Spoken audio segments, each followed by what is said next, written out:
So this video is for Dave at Classic Car Cave. Here's Radu and Bob, where we did the top wishbone bushings. What we ended up doing, decided to take the nuts off the back side right here because this one was easier to access, and pull the bushing housing off, which is this piece.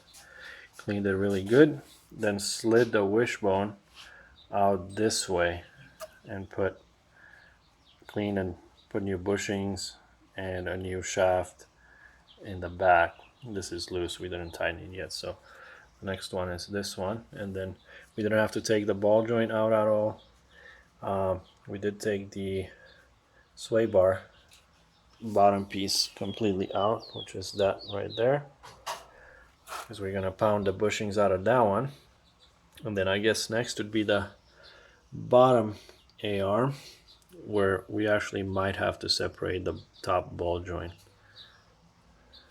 So far, so good. The problem with these, they're 14, is that you can barely reach the nuts inside. Almost have to go through the frame by the motor mount, which is that right there, to get to them. So this was easier, and it seems to work so far. So we're going with it.